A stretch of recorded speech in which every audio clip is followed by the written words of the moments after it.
Hello, this is Craig Garber, the IHSA administrator responsible for athletes with disabilities. If you have questions regarding the contents of this presentation, don't hesitate to contact me at the information provided on this slide.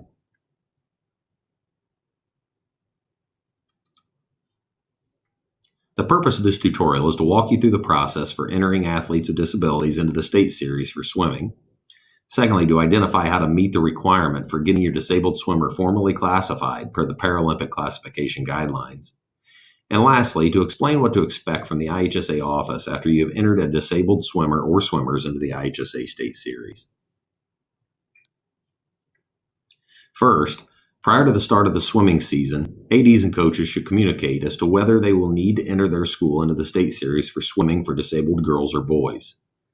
Disabled swimmers must have a medically documented physical or visual disability to be considered.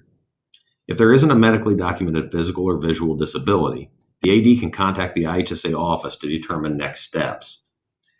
If it is determined that this requirement is met, then the AD or official representative can enter his or her school into the state series through School Center.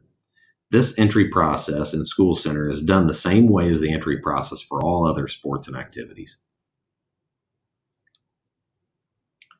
Entering your school into the state series for swimming for students with disabilities will have a deadline of about 1 month prior to the list of participants for that sport. In other words, if the list of participants deadline for girls swimming is in early November, then the deadline for entering your school into the state series for swimming for students with disabilities will be in early October. The IHSA office will send in Athletes with Disabilities flyer with information that includes these deadlines when we send the all-school mailing in early August. In addition, my office will send a reminder email approximately 1 week prior to the entry deadline. Once your school has entered into the state series for girls or boys swimming for students with disabilities, my office will send an email with a link to a form that will help us gather further information about your disabled swimmer or swimmers. You'll have approximately 1 week to complete the form.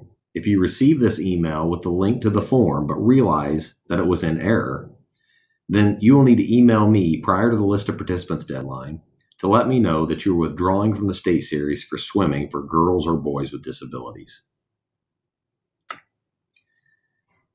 This is a snapshot of what the form will look like.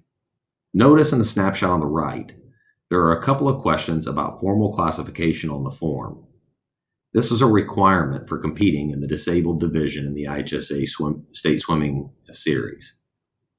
The IHSA uses the Paralympic classification descriptors to identify which of the 2 IHSA classifications a disabled swimmer will fall into. If a swimmer has a formal Paralympic classification of S1 or SB1 through S7 or SB7, then he or she will be placed into IHSA classification A.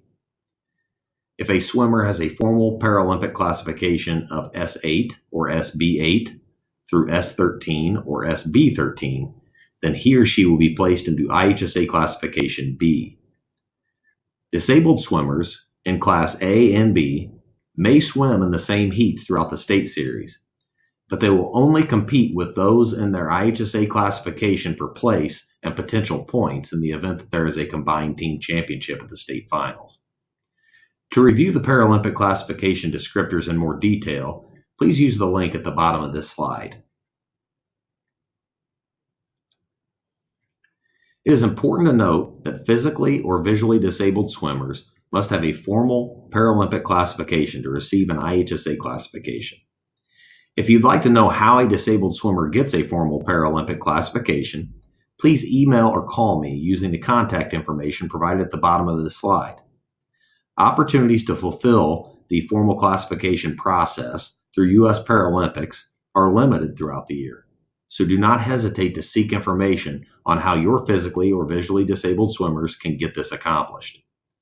I will connect you with a technical classifier who will assist the disabled swimmer and his or her parents through this process. After the AD or official rep has entered your school in the state series for swimming for students with physical or visual disabilities, and you completed the form that was emailed to you by my office, the next step in the process is where the designated head coach for the physically or visually disabled swimmer or swimmers will enter them into the list of participants in School Center. This deadline will be on Monday prior to the swimming and diving sectionals for both boys and girls. Prior to the sectionals, I will have forwarded any pertinent information, such as those accommodations and special needs that were recorded in the form that was completed by the disabled swimmer's AD or official rep. This information will be sent to the sectional host. It would also be a good idea for the AD or the coach of the physically or visually disabled student to make contact with the sectional host prior to the sectional to ensure that everyone is on the same page, that the needs of the disabled swimmer are met. I hope that the information provided in this screencast was helpful. Please don't hesitate to contact the IHSA office if you have further questions or need assistance. Thank you for your time.